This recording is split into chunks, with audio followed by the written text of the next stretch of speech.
Et salut les amis, c'est Okayo, et aujourd'hui nouvel épisode de Def Game Royale. Donc dans le dernier épisode, nous nous étions donc sortis de cette impasse dans laquelle nous étions avec des chasseurs, je vous le rappelle, que nous étions enfermés dans une salle, tranquillement jusqu'au moment où des chasseurs rentrent dans la pièce. Forcément, soit c'est eux qui y passaient, soit c'était nous.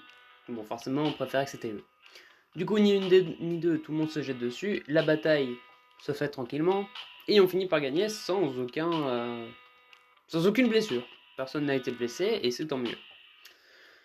Résultat, bon bah l'épreuve se finit, tranquillement, dans la panique et dans la peur quand même, hein, mais disons qu'il n'y a plus de situation, on va dire, mortelle. Et on remarque, à la fin du jeu, quand du coup tous les participants qui n'ont pas réussi à sortir à temps sont pris au piège, on remarque que Rowan en fait partie. Ça veut dire qu'on a perdu déjà nos deux petits personnages qui n'avaient pas d'illustration, et ça c'est triste. Et du coup, à la fin de l'épisode, nous avions découvert que Crystal parlait avec un chasseur, et qu'apparemment Crystal avait le droit de quitter le jeu.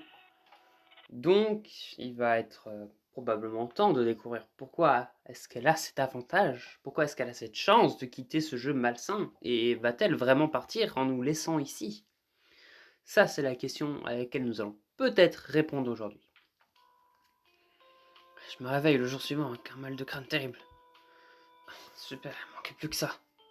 J'entends son nom faire son discours matinal depuis ma couchette. Bien le bonjour à vous, chers participants. Nous avons une annonce spéciale à vous partager un peu plus tard. Mais avant tout, un petit réapprovisionnement. À l'extérieur, les chasseurs distribuent des bols de ramen à l'aspect insipide. Pour certains d'entre nous, c'était la sorte de notre dernier repas. J'essaye de me concentrer sur mon repas, mais mon esprit diverge constamment sur la scène dont j'ai été témoin hier.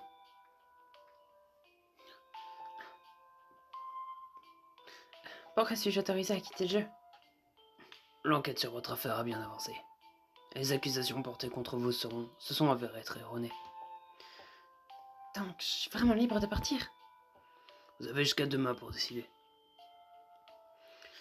C'est tout ce que j'ai pu entendre avant de rentrer dans ma chambre. Je me demande ce que Crystal a pris sa décision. Bonjour Laurent. Et comment est ton petit déjeuner? Oh, bonjour. Elle est toujours là, du moins pour le moment. Elle me dévisage fronçant un sourcil. Quelque chose ne va pas? Allez, tu peux tout me dire. Vraiment? Je penche sa tête en arrière, sifflotant la dernière gorgée de bouillon. Ah, c'est pas le pire ramen que tu aies jamais mangé? Elle croise les bras. Serais-tu en train d'éviter ma question? Non, non, bien sûr que non. Sérieux, c'est vraiment dégueulasse. Crystal soupire de résignation. Bref, peu importe ce qui te préoccupe. Je suis là si tu as besoin d'en parler. Elle me tapote l'épaule, puis va saluer les autres. Si elle prévoit de partir, ça ne s'est pas vu à un seul instant. Mais qui voudrait rester ici? Lorsque nous finissons notre ration, il est temps de s'activer. Le vent pique le visage lorsque nous traversons la forêt une fois de plus. Le soleil est au sud, sol mousseux, pas d'animaux. Elle essaie encore de découvrir notre position. À ce moment, un chuchotement attire mon attention. Hé, Laurent, qu'est-ce qu'il y a? Henri regarde nerveusement autour de nous. Couvre-moi. Comment ça? N'essaye pas de me sauver. Non, oui, Henri. Elle se faufile derrière un arbre puis disparaît. Suivant mon instinct, je me faufile derrière elle. Après une douzaine de pas, je lance un regard derrière moi. C'est le chasseur noir qu'on est mort. Je finis par attraper Henri derrière une petite clairière. Elle devient livide lorsqu'elle m'aperçoit. Je t'ai dit de pas me suivre, justement. Je t'ai pas dit de justement pas me suivre. Elle lance un regard noir. Je voulais savoir ce que tu me dégansais. Henri fronce ses sourcils. Hé, juste pour ça. Ce n'est pas une simple balade dans le parc, tu sais. Oui, mais tu auras peut-être besoin d'aide. Elle serre les poings. Tu ne comprends pas, hein. Et peut-être pas... et puis merde, cache-toi. Henri m'attrape m'attirant derrière un arbre. Il place son doigt au centre de mes lèvres, puis murmure. Il y a une caméra dans cet arbre. Elle balance la tête en direction d'une branche où est attachée une boîte sombre. Ah, c'est donc ça que ça ressemble. Oui, évite-la à tout prix. Il ne manque rien. Un bon nombre de citoyens haut placés sont rivés sur les directs.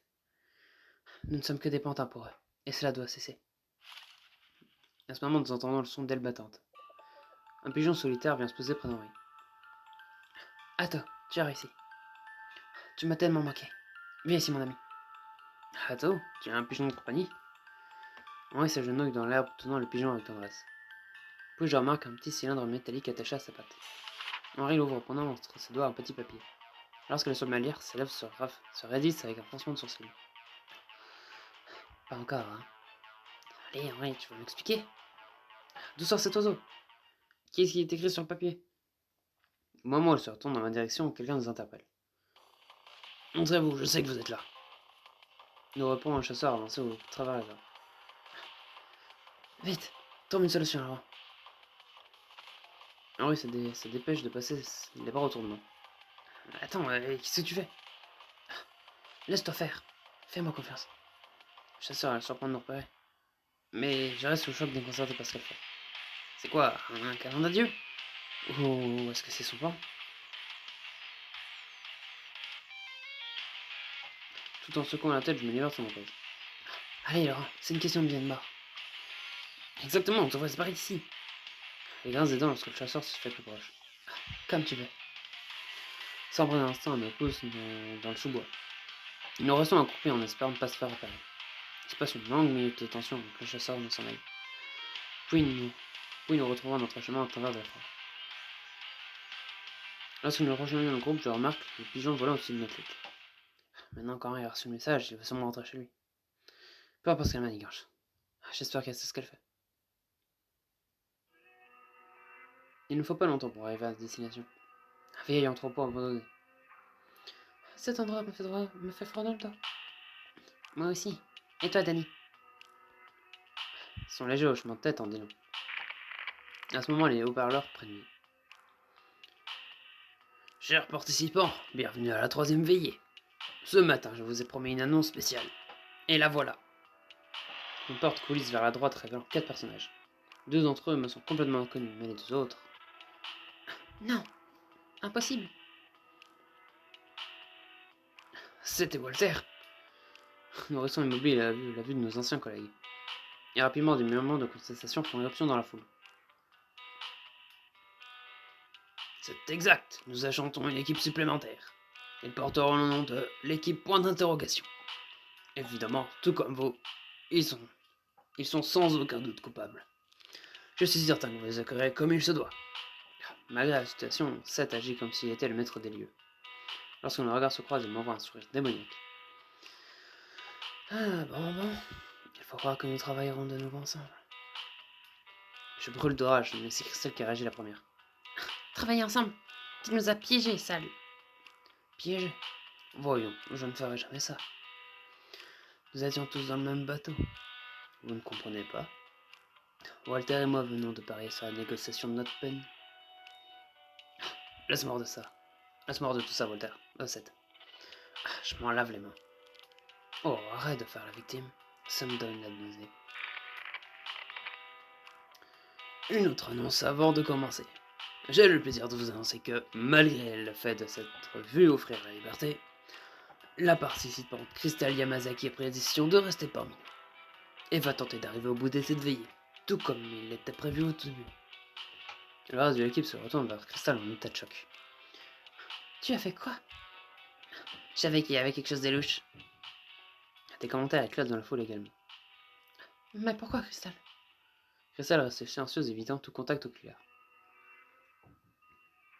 Sinon, nous avons quelques commentaires de nos spectateurs. Alors que son nom continue son bavardage, Walter s'approche de moi. Eh alors, comment vas-tu?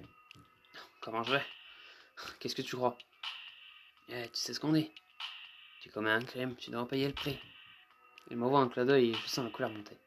Il me cherche.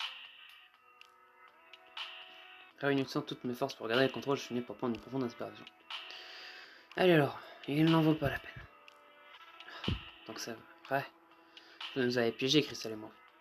Walter fait signe de clouer sa bouche. Mauvaise information, l'ami. J'ai toujours su que tu étais un lâche sans scrupule. Et j'ai toujours su que tu étais un pathétique pleurnichard. Il me fait signe de dégarpir et fait demi-tour pour rejoindre son équipe. Une fois parti, Crystal pose la main sur mon épaule. Ne le laisse pas t'influencer, Laurent. Crystal, pourquoi t'es pas parti? Je t'ai entendu parler avec le chasseur hier soir. Tu avais cette chance, alors pourquoi t'es encore là? Elle me dévisage avec un regard vide, avant de pincer les lèvres. Au moment où elle s'apprête à parler, nous nous faisons interrompre. Bon, je sais à quel point vous êtes impatient de commencer. Crystal saisit l'opportunité pour prendre un pas de recul. Quand vais-je pouvoir obtenir des réponses? Pour cette épreuve, chaque équipe doit désigner un chef d'équipe. C'est un total de 28. Au cas où certains d'entre vous auraient perdu le compte. Vous êtes libre de choisir la façon de délire votre chef. Mais ne prenez pas trop de temps. Nos spectateurs commencent à s'impatienter. Alors quand l'entrepôt résonne de brouhaha, les équipes se séparent. Après quelques désignations et hochements de tête, nous trouvons un endroit près du mur. Très bien, tout le monde. Comment procède-t-on? On peut voter ou tirer au hasard. Que ce soit. Quoi que vous décidiez, ce sera sans moi. Je suis plus qu'inutile. Ce n'est pas vrai, Michel. Nous apportons tous quelque chose à l'équipe. C'est gentil de dire ça, Cristal. Mais je doute qu'Henri ne soit d'accord avec toi. Sur ce, elle croise les bras et s'éloigne. Hey, Michel! Le temps que j'essaye de l'appeler, elle s'est retirée sur l'alcool. C'est pas le moment de se jouer dramatique, là. Maintenant. Je vais aller lui parler. Non, plus tard. On peut pas se permettre que tu sois distraite non plus. Je vais aller lui parler. Vous autres trouvez un moyen de choisir un chef. D'accord. Continue, Laurent. Henri semble hésitante, mais finit par opiner du bonnet. Très bien. Essaye de la raisonner, d'accord? En avançant sur l'alcôve, je trouve Michel en train de serrer son oncle en couche. Elle lève un regard triste dans ma direction. Je suis désolée, Laurent. Je ne voulais pas réunir l'ambiance. Ce qui prouve mon point. Je n'ai rien de chef. Peut-être pas, mais ça ne veut pas dire non plus que tu es inutile. Si c'est ce que te dit cette petite voix au fond de toi, alors c'est une menteuse. Et tu vas lui montrer le contraire, assez rapidement. Tout en mordillant ses lèvres inférieures, Michel devient pâle. Est-ce que tu sais pourquoi je suis ici, Laurent? Pourquoi ils ont décidé de jeter un personnage public respecté en chair à pâté? Je hausse ses épaules. Aucune idée, mais je suis certainement prêt à l'écouter. Non, j'aimerais que tu devines. Elle sourit avec frénésie. Je veux vraiment savoir ce que tu penses, vraiment. Je commence à réfléchir avec appréhension. Quoi que je dise, elle le prendra à cœur, mais elle mérite de savoir ce qu'il en est. Qu'est-ce que je pense vraiment?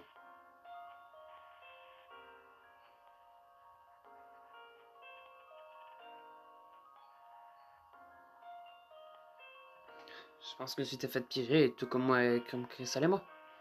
Michel plisse ses yeux m'analysant scrupuleusement. Piégé, hein? C'est ton dernier mot? Quoi, j'ai le droit à une récompense si je vise juste? Elle me répond avec un léger ricanement. Eh bien, je dois admettre que tu es vraiment proche. Il y a un moment de silence avant qu'elle ne rassemble son courage. Fixant une tache plus basse, son regard finit par se perdre dans le vide. En vérité, j'ai porté plainte pour harcèlement contre mon supérieur. Nous étions à un événement professionnel. Il avait bu. Il m'a invité dans les toilettes. Lorsqu'elle s'arrête, je remarque une larme couler le long de sa joue. Hé, tu n'as pas besoin de te justifier. Je suis désolé que ça te soit arrivé. Ouais, mais je ne pouvais pas la laisser s'en tirer comme ça. Mais il s'est avéré qu'elle est le neveu du directeur de la chaîne. Au lieu de le verrer, ils ont soudoyé mes avocats et inventé toute une histoire à mon sujet. Ils ont prétendu que je payais des gens pour commettre des crimes et pouvoir bénéficier des reportages exclusifs. En un clin d'œil, je me suis retrouvé ici. En vérité, je suis une pouille mouillée, Laurent. Si seulement j'avais eu le courage de me défendre dans le temps, je ne me serais probablement pas retrouvé dans ce cauchemar. Ses yeux sont désormais remplis de larmes et elle commence à sangloter. Il y a tant de souffrance dans ce monde. Raison de plus pour faire preuve d'un peu de tendresse. Tout en poussant un soupir, je me sois à côté d'elle. Je sais pas quoi lui dire, mais au moins je peux rester avec elle. Elle finit par s'arrêter de sangloter et pose une main sur mon bras. Je me sens mieux maintenant. Merci. N'hésite pas si tu as besoin d'une oreille ou une épaule, d'accord? Prête à rejoindre les autres? Elle opine du monnaie. Lorsque nous retrouvons les autres, je sens un lien plus profond entre nous. Vous arrivez juste à temps. On vient tous juste de décider d'une façon de procéder. Ah, super, on fait un vote? Non, on va tirer au sort. Elle tient dans sa main un paquet de brindilles. Celui qui a la plus courte devient le capitaine, d'accord? Bonne idée, Crystal. En fait, c'était l'idée de Danny, n'est-ce pas? Allez, c'est parti. Crystal mélange les brindilles dans sa main avant de les tendre. Nous en prenons tous une, les alignant ensemble. On dirait bien que je suis hors du coup. Moi pareil. Moi aussi. Je regarde Annie et j'observe tenir une longue brindille elle aussi. Bon, ça règle les choses. Et le résultat que je redoutais. Je suis le capitaine de l'équipe 0.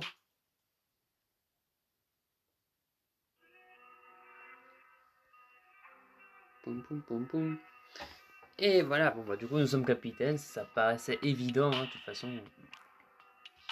Quand il faut un personnage en particulier pour avoir un rôle en particulier, c'est généralement le personnage principal. Bon, voilà. On ne sait toujours pas d'ailleurs ce que va être le troisième jeu, parce qu'on nous a dit qu'il fallait un chef d'équipe, mais on nous a pas dit en quoi ça consistait. Donc ça, bah du coup forcément on le verra dans le prochain épisode, hein, parce qu'on va pas pouvoir tourner autour de Beau pour longtemps. Et au final, Crystal, comme je le pensais, a décidé de ne pas partir. Évidemment. Alors, pourquoi n'est-elle pas partie? Ça, on aura peut-être la réponse un jour, ou peut-être pas. Et sinon, bah, pas grand-chose d'autre à dire. Je pensais, moi, qu'en allant dans cette forêt, Henri allait essayer de s'échapper.